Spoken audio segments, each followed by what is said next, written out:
नमस्कार dear students, स्वागत है आपका अपने YouTube channel Kishan science class edge में।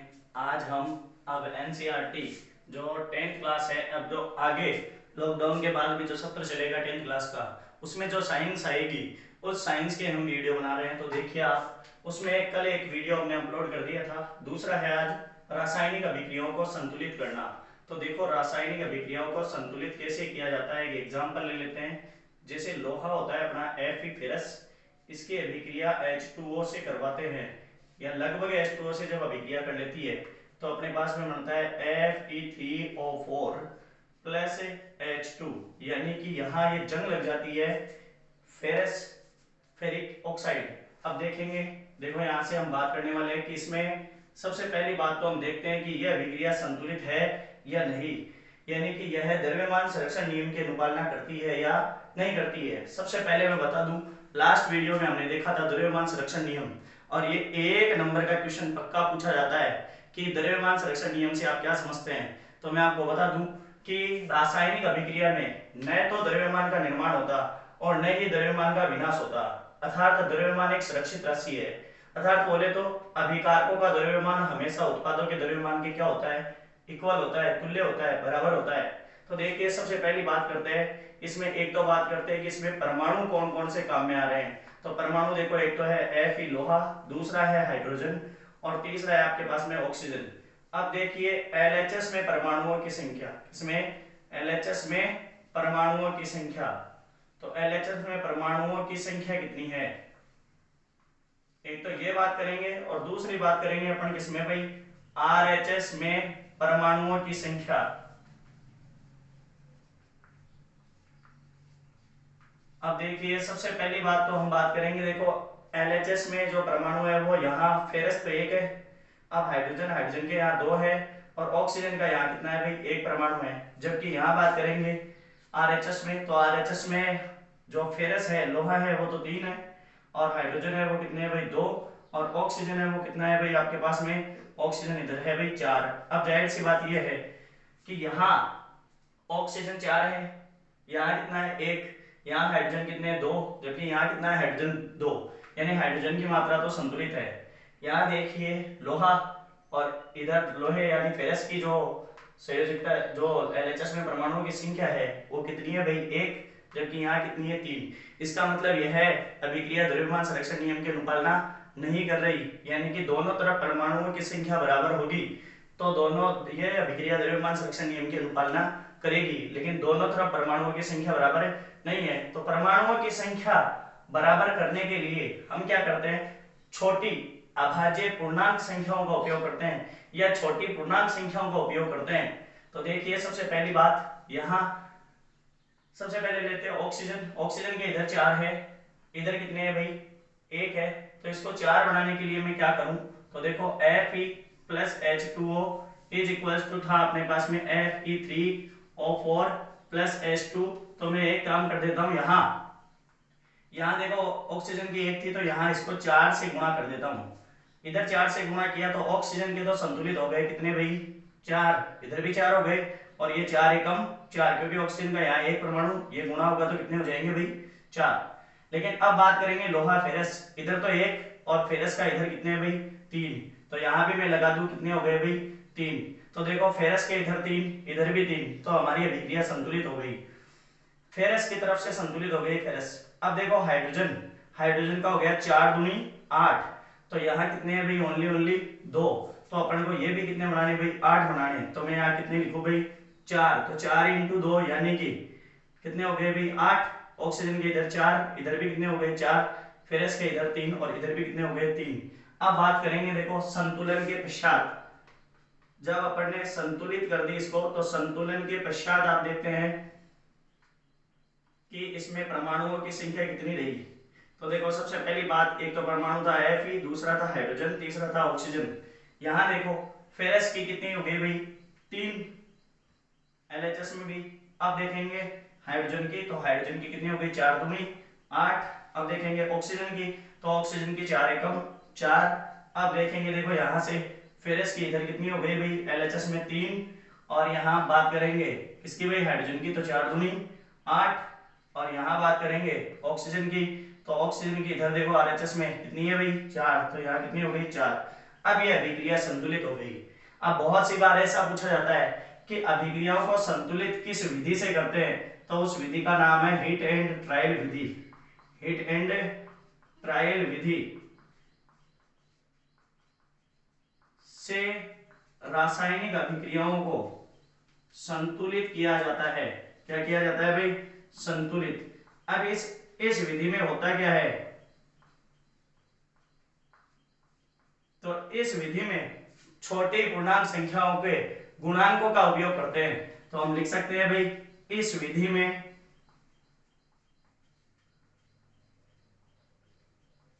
छोटी पूर्णांक संख्याओं के गुणांकों का उपयोग करते हैं।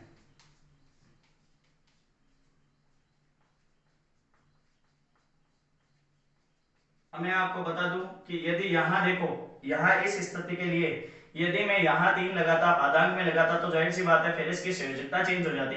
यहाँ ऑक्सीजन के 4 लगाता तो भी ऑक्सीजन की संयोजकता चेंज हो जाती। अतः हमने किसका उपयोग किया भाई? इसके गुणांकों का उपयोग किया। तो ये अपनी थी हीट एंड ट्रायल विधि। अब देखो कभी कभी जब आवश्यकता हो तो हम भौतिक अवस्थाओं, पदार्थ की कौन सी अवस्थाएं?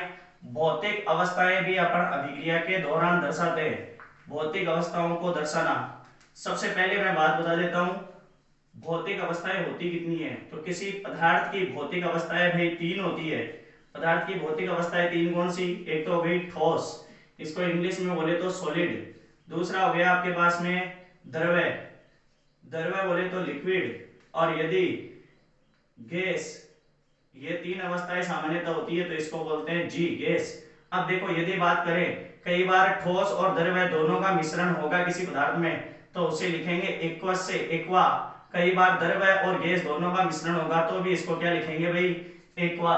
अब देखिए हम किस तरीके से इसमें, तो देखो लोहा है, लोहे को यदि आप जल में डुबोकर रखेंगे तो उसके जंग नहीं लगेगी, जबकि यदि उसको बाहर रखेंगे तो क्या लग जाएगी भाई? जंग लग जाएगी। थोड़ा सा भीग गया तो भी जंग लग जाएगी। इसका मतलब यह है कि लोहा अकेले जल से अभिक्रिया नहीं करता, ये किससे अभिक्रिया करता है? भाप से। तो यहाँ जो H2O जल था, यहाँ गैस लिखेंगे जी। यहाँ आप इसको दर्शाएंगे सॉलिड। ये भी देखो आपके पास में जंग भी प्राप्त होगा तो ये भी सॉलिड प्राप्त होगी। और ये गैस जो उत्सर्जित होगी वो गैस ही उत्सर्जित होगी, हाइड्रोजन। तो ये मैंने लिख दिया जी। इस तरीके से आप अभिक्रियाओं की भौतिक अवस्थाओं का निर्धारण करते हैं। चलो और उदाहरण बात करते हैं अपन। देखो कार्बन मोनोऑक्साइड, ये एक अम्लीय गैस होती है। और कार्बन मोनोऑक्साइड की प्रकृति कैसी होती है भाई? अम्लीय। दूसरी बात ये कैसी होती है भाई? ये विषैली होती है। अब मैं आपको एक बात बताऊं, यहां से एक बहुत अच्छा क्वेश्चन बनता है। क्वेश्चन क्या बनता है कि हमें अंगीठी बंद कमरे में रखकर नहीं सोना चाहिए। क्यों नहीं सोना चाहिए? क्योंकि यदि अपन अंगीठी बंद कमरे में रखेंगे तो अंगीठी में होता है कोयला, और कोयला ऑक्सीजन से अभिक्रिया करेगा, यानी कि इसका जब दहन होगा, तो जब दहन होगा तो जाहिर सी बात यह है कि ये ऑक्सीजन की अनुपस्थिति में हो रहा है। किसमें हो रहा है? क्योंकि बंद कमरा है तो ऑक्सीजन की कम उपस्थिति, या ऑक्सीजन की क्या बोल सकते हैं अपन? अनुपस्थिति। तो अनुपस्थिति की बात करेंगे तो यहां बन जाएगा CO, कार्बन मोनोऑक्साइड। और कार्बन मोनोऑक्साइड कैसी गैस है भाई? विषैली गैस है, दम घुटू गैस है। तो व्यक्ति का क्या घुट जाएगा? दम घुट जाएगा, और उसकी क्या हो जाएगी भाई? डेथ हो जाएगी। अब देखो कार्बन मोनोऑक्साइड हाइड्रोजन से अभिक्रिया करके क्या बना लेती है? मेथेनॉल बना लेती है, CH3OH। ये है आपके पास में मेथेनॉल। अब देखो ये अभिक्रिया कब हुई? ये हो गई 340 एटमॉस्फेयर दाब पर। जब अपन ने दाब लगाया कितना? 340 एटमॉस्फेयर। अब देखिए कार्बन मोनोऑक्साइड गैस थी तो जी, और ये जो हाइड्रोजन है वो भी क्या था? गैस। लेकिन मेथेनॉल क्या है भाई? लिक्विड है। अब देखिए मेथेनॉल ये एक एल्कोहल का, एल्कोहल ग्रुप का एक समूह है, एक यौगिक है। यदि हम एल्कोहल की जगह मेथेनॉल का उपयोग कर लेते हैं तो व्यक्ति अंधा हो सकता है। क्या हो सकता है भाई? अंधा। यदि कोई शराब पीने वाला व्यक्ति है और वो उपयोग कर ले इसका, मेथेनॉल का, तो वो अंधा हो जाएगा, या फिर उसकी क्या हो जाएगी भाई? मृत्यु हो जाएगी, या वो बहरा भी हो सकता है। ये इतना घातक होता है और ये अम्लीय होता है। अब देखिए अगली बात करेंगे, मेथेनॉल का उपयोग कहाँ होता है? तो इसका उपयोग होता है घाव की सफाई करने में। घाव की सफाई करने में, घाव की जो सफाई करते हैं उसमें किसका उपयोग होता है, मेथेनॉल का। अब देखो मेथेनॉल घाव की सफाई किस तरीके से करता है, तो मेथेनॉल जैसे ही घाव पर लगाया जाता है तो घाव का पृष्ठ तनाव कम हो जाता है, घाव का पृष्ठ तनाव कम हो जाता है, और पृष्ठ तनाव कम होने के कारण ये आसानी से वहां से मेल को या फिर दूषित जो पदार्थ है उन सबको हटा लेता है। अब देखो कभी कभी अभिक्रियाओं में ताप, दाब, उत्प्रेरक,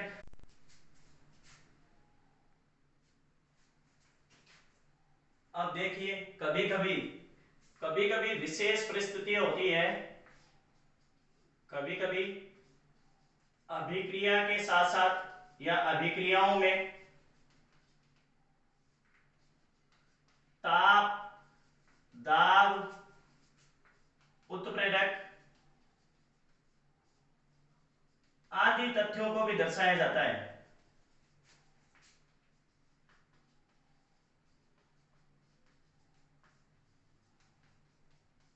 ताप का मतलब यदि किसी कोई जो पदार्थ है, कोई दो अभिकारक है, वो अभिक्रिया नहीं कर रहे निम्न ताप पर, उनका ताप बढ़ाकर या उनको ताप कर देके यानी गर्म करके क्या कर सकते हैं भाई, आप रासायनिक अभिक्रिया करवाते हैं, तो इसे बोलेंगे ताप। दाब का उदाहरण अपन ने देखा था अभी, कार्बन मोनोऑक्साइड की जल के साथ में सॉरी H2 हाइड्रोजन के साथ में अभिक्रिया करवाई, तो यहाँ 340 एटमॉस्फेयर दाब लगाया था।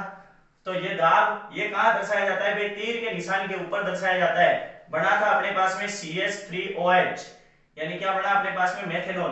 अब देखो दूसरी बात करते हैं, तो प्रकाश संश्लेषण अभिक्रिया, ये बहुत ही महत्वपूर्ण अभिक्रिया है भाई, पूरा जीवन है वो इसी अभिक्रियाओं पर आधारित है। अभी तो प्रकाश संश्लेषण अभिक्रिया, तो देखिए प्रकाश संश्लेषण अभिक्रिया क्या है। इससे पहले मैं आपको आपका कंफ्यूजन दूर कर दूं और दो बातें बताऊं। सबसे पहली बात, पेड़ पौधे श्वसन में कौन सी गैस लेते हैं, तो पेड़ पौधे श्वसन में कौन सी गैस लेते हैं भाई, ऑक्सीजन गैस लेते हैं, और छोड़ते कौन सी गैस है भाई, तो मैं आपको बता दूं कार्बन डाइऑक्साइड गैस छोड़ते हैं। तो इसलिए हमें पेड़ रात्रि के समय पेड़ पौधों के नीचे नहीं सोना चाहिए। अब बात करते हैं, देखो प्रकाश संश्लेषण अभिक्रिया यानी कि भोजन बनाने में जो पेड़ पौधे लेते हैं वो कार्बन डाइऑक्साइड गैस लेते हैं भाई, और छोड़ते कौन सी है भाई, ऑक्सीजन गैस छोड़ते हैं।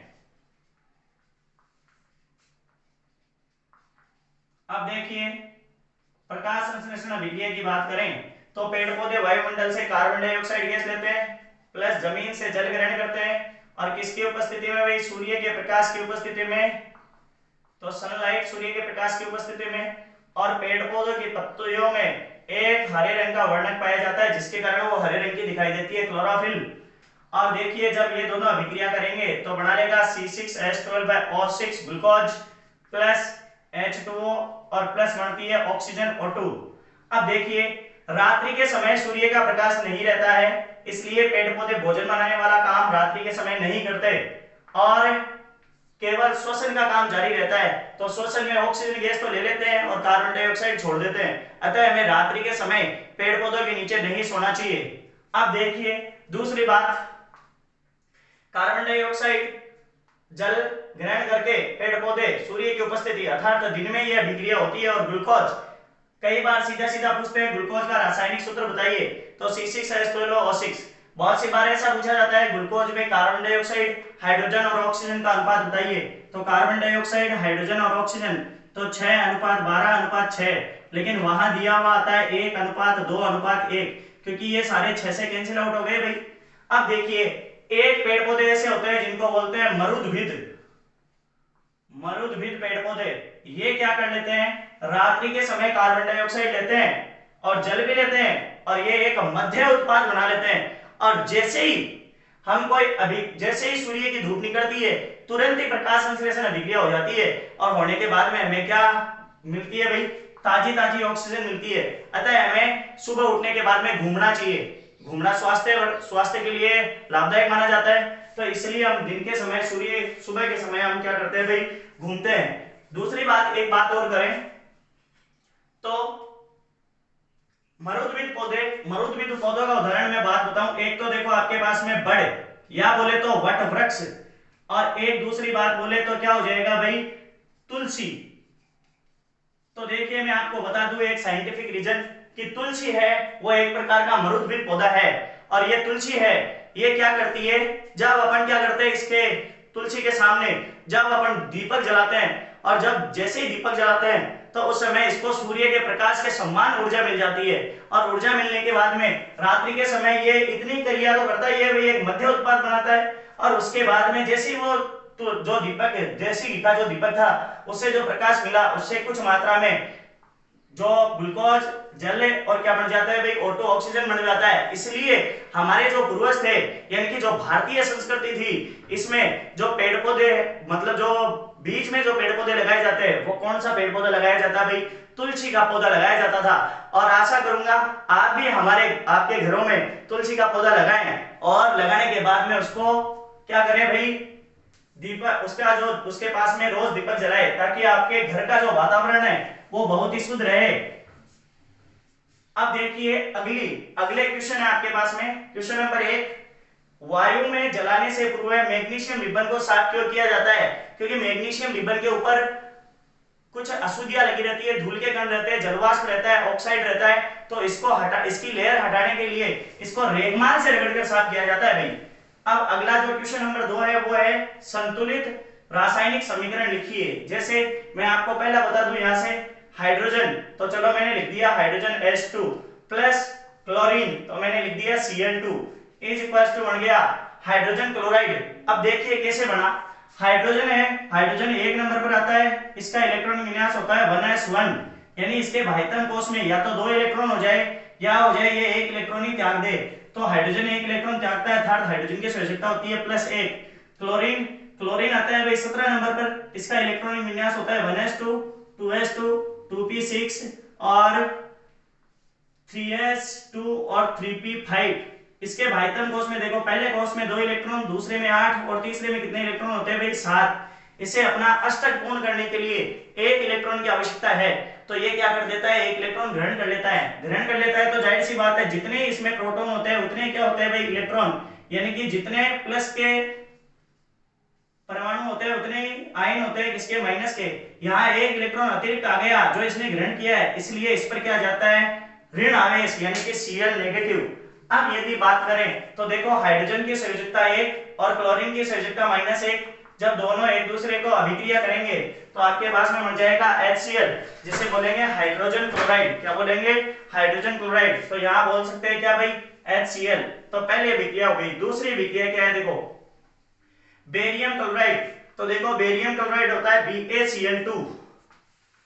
बेरियम क्लोराइड क्या होता है भाई BaCl2 और इसकी अभिक्रिया हुई किसके साथ में भाई एल्यूमिनियम सल्फेट, यह होता है Al2SO4 का होल थ्राइस। जब इसकी अभिक्रिया होती है तो क्या बन गया बेरियम सल्फेट, तो देखो बन गया आपके पास में BaSO4 और प्लस बन गया आपके पास में क्या भाई एल्यूमिनियम क्लोराइड, तो AlCl3। अब देखो ये कैसे बने ये देखेंगे। सबसे पहले बेरियम, तो बेरियम कितने नंबर पर आता है भाई, hydrogen helium lithium beryllium beryllium boron. तो बेरियम की संयोजकता होती है वो +2 होती है और क्लोरीन की संयोजकता -1 होती है। तो इस तरीके से बना अपने पास में कितना BaCl2, क्योंकि बेरियम Ba की संयोजकता +2 और क्लोरीन की -1 दोनों क्रॉस मल्टीप्लाई करके क्या बन जाएंगे BaCl2। अब बात करते हैं देखो एल्यूमिनियम, तो एल्यूमिनियम की संयोजकता एल्यूमिनियम 13 नंबर पर आता है, इसकी संयोजकता होती है +3 और SO4 की संयोजकता होती है -2, दोनों क्रॉस मल्टीप्लाई कर लेंगे बढ़ जाएगा Al2SO4 का होल थ्राइस, क्योंकि ये पूरे से गुणा होगा भाई 3। अब देखिए ठीक इसी प्रकार जब इनका बंध टूटता है तो बेरियम की संयोजकता तो आपके पास में +2 थी, SO4 की संयोजकता -2 थी, दोनों क्रॉस मल्टीप्लाई कर दिया कैंसिल आउट, क्या बन गया BaSO4 और एल्यूमिनियम की संयोजकता तो आपके पास में +3 थी, क्लोरीन की संयोजकता -1 थी, दोनों ने क्रॉस मल्टीप्लाई किया क्या बन गया AlCl3। लेकिन अपन को अभिक्रिया में जो अभिक्रिया लिखनी है वो कौन सी लिखनी है भाई संतुलित लिखनी है। तो देखिए यहाँ हाइड्रोजन के कितने हैं भाई 2 और यहाँ क्लोरीन के भी कितने हैं भाई 2, यहाँ हाइड्रोजन का RHS में कितना है भाई 1, इधर क्लोरीन परमाणु कितना है भाई 1, तो इससे यहाँ 2 लगा दो तो हाइड्रोजन के भी 2 हो गए और क्लोरीन के भी 2 हो गए, तो ये अभिक्रिया क्या हो गई भाई संतुलित हो गई। अब देखो दूसरी, इधर बेरियम का कितना भाई 1, इधर भी बेरियम का कितना परमाणु भाई 1, लेकिन यहाँ देखिए क्लोरीन, क्लोरीन के इधर कितने परमाणु भाई 2, जबकि इधर क्लोरीन के कितने परमाणु भाई 3। तो ये तो संयोजकता कंप्लीट नहीं हुई, यानी संतुलित जो अभिक्रिया नहीं है ये। तो संतुलित करने के लिए क्या करें, तो देखो यहाँ से एल्यूमिनियम के इधर कितने हैं भाई 2, तो यहाँ एल्यूमिनियम के 2 करने के लिए मैं यहाँ 2 गुणांक का उपयोग कर लेता हूँ। तो देखो यहाँ एल्यूमिनियम के कितने हो गए 2, क्लोरीन के कितने हो गए भाई 6। अब क्लोरीन के 6 करने के लिए मैं यहाँ 3 से गुणा कर देता हूँ। देखो तो 3 दूनी कितने आ गए क्लोरीन 6। अब देखो बेरियम है वो कितना हो गया 3 एकम 3, जबकि इधर बेरियम कितना है भाई ओनली 1, तो इधर मैं 3 लगा देता हूँ। तो बेरियम के इधर 3, बेरियम के इधर 3। अब देखिए सल्फर एस के कितने इधर 3, तो इधर भी देखो सल्फर के कितने हो गए भाई 1 इंटू 3 3 हो गए। और ऑक्सीजन के इधर 3 चौक 12, तो इधर भी 3 चौक 12। एक बार फिर से चेक कर लेते हैं, बेरियम के कितने हो गए आपके पास में 3, इधर भी 3। क्लोरीन के इधर कितने हो गए 3 दूनी 6, इधर भी 2 3 6। अब देखिए एल्यूमिनियम के इधर 2 2 एकम 2, और सल्फर के इधर हो गए 3, तो 3 एकम 3, और ऑक्सीजन के 12, तो 4 3 12। अभिक्रिया अपनी संतुलित हो गई। अब देखिए अगला सोडियम की अभिक्रिया किसके साथ में करवा रहे हैं भाई, सोडियम की अभिक्रिया करवा रहे हैं H2O जल के साथ में। तो देखिए यहां से बन जाएगा सोडियम हाइड्रोक्साइड। तो सोडियम हाइड्रोक्साइड, क्योंकि सोडियम 11 नंबर पर आता है, इसकी संयोजकता +1, और H2 है इसमें H पॉजिटिव और OH नेगेटिव होता है। तो ये देखो OH नेगेटिव, इसकी संयोजकता भी -1। जब दोनों क्रॉस मल्टीप्लाई होती है तो क्या मिल जाता है भाई NaOH, सोडियम हाइड्रोक्साइड। तो मैं लिख सकता हूं सोडियम हाइड्रोक्साइड प्लस, अब बचा ही क्या है अपने पास में H2 हाइड्रोजन गैस। तो ध्यान रखना ये देखो सोडियम हाइड्रोक्साइड है, ये फॉर्मूला होता है कास्टिक सोडे का। इसका फॉर्मूला है भाई कास्टिक सोडा। ये प्रबल क्षारक है, क्या है प्रबल क्षारक। इसकी जो पीएच होती है ना, ये पीएच होती है भाई 14। अब देखिए सोडियम के इधर 1 परमाणु, तो इधर भी सोडियम का 1 परमाणु। यहां देखेंगे देखो हाइड्रोजन के इधर 2, तो इधर भी 2 और 1 कितने हो गए भाई 3। यहाँ ऑक्सीजन का कितना है भाई 1, तो इधर भी ऑक्सीजन का कितना है 3, सॉरी 1 है। लेकिन अब देखो हाइड्रोजन के इधर 3 हो गए, तो एक काम कर लेते हैं, यहाँ क्या कर देते हैं भाई, यहाँ देखो 4 बना देते हैं। तो हाइड्रोजन के 2 दूनी कितने हो गए भाई 4। लेकिन इधर हाइड्रोजन के 2 तो ये रहे, 1 ये रहा 3। लेकिन यहाँ आप ऑक्सीजन के कितने हो गए देखिए 2, क्योंकि 2 दूनी 4 और 2 एकम 2, तो यहाँ भी ऑक्सीजन का 2 कर देता हूं मैं। तो अब देखिए ऑक्सीजन के इधर 2, इधर भी ऑक्सीजन के 2, संतुलित। हाइड्रोजन के 2 दूनी 4, तो यहाँ भी देखो 2 एकम तो 2, और यहाँ 2 एकम 2, तो हाइड्रोजन के ये हो गए 2 और 2 4। अब देखेंगे सोडियम, सोडियम का इधर 1, इधर कितना है भाई 2, तो यहाँ भी सोडियम के भी क्या लगा देता हूँ भाई 2। तो यहाँ हो गया 2Na + 2H2O = 2NaOH प्लस हो जाएगा H2। ये रासायनिक अभिक्रिया संतुलित हो गई। तो अपना क्वेश्चन नंबर 2 पूरा क्लियर हो गया। क्वेश्चन नंबर 3 देखिए, क्वेश्चन नंबर 3 क्या है। क्वेश्चन नंबर 3 है जल में बेरियम क्लोराइड। तो चलो पहले लिख लेते हैं बेरियम क्लोराइड BaCl2 अभी अपन ने पढ़ा है, तथा सोडियम सल्फेट Na2SO4। देखिए सोडियम की संयोजकता थी कितनी भाई +1, SO4 की संयोजकता थी -2, क्रॉस मल्टीप्लाई हुआ तो क्या बन गया Na2SO4 सोडियम सल्फेट। अब देखिए अभिक्रिया करके सोडियम क्लोराइड प्राप्त होता है। तो देखो ये Ba तो प्लस, और ये Cl माइनस में टूट जाएगा, ये Ba+2 और Cl -1, या Na+1 और SO4 -2 में टूट गया भाई। तो देखिए Ba इसकी संयोजकता तो थी +2, और क्या बन रहा है भाई बेरियम सल्फेट SO4 इसकी संयोजकता थी -2, ये दोनों कैंसिल आउट हुई, यहाँ 1 और यहाँ 1, दोनों क्रॉस मल्टीप्लाई हुआ तो बन गया BaSO4। तो एक तो बन जाएगा आपके पास में BaSO4। अब दूसरी बात करें क्या है भाई, एक तो बेरियम सल्फेट बन रहा है और एक बन रहा है सोडियम क्लोराइड। तो सोडियम की संयोजकता थी +1 और क्लोरीन की संयोजकता थी -1, दोनों को क्रॉस मल्टीप्लाई कर देंगे बन जाएगा आपके पास में NaCl सोडियम क्लोराइड। अब मैं आपको बता दूं ये सोडियम जो क्लोराइड है ये खाने का नमक है भाई, या इसको बोलेंगे साधारण नमक, ये उदासीन होता है, ठोस अवस्था में विद्युत का कुचालक होता है, लेकिन जब इसको जल में घोल देते हैं तो ये विद्युत का सुचालक होता है। क्यों? क्योंकि ये आयनित हो जाता है Na पॉजिटिव में और Cl नेगेटिव में। अब देखिए इसकी संतुलित करते हैं इसको। बेरियम का इधर कितना है भाई 1, तो इधर भी बेरियम का कितना हो गया भाई 1। इधर देखो क्लोरीन के कितने परमाणु भाई 2, लेकिन यहाँ क्लोरीन का कितना परमाणु भाई 1, तो 2 बना दो भाई, 2 बना दिया, तो इतना काम तो कंप्लीट हो गया। अब देखिए सोडियम के इधर 2, तो इधर भी सोडियम के कितने परमाणु हो गए 1 × 2 तो 2। देखो सल्फर का इधर 1 परमाणु है, तो इधर भी 1 परमाणु है भाई।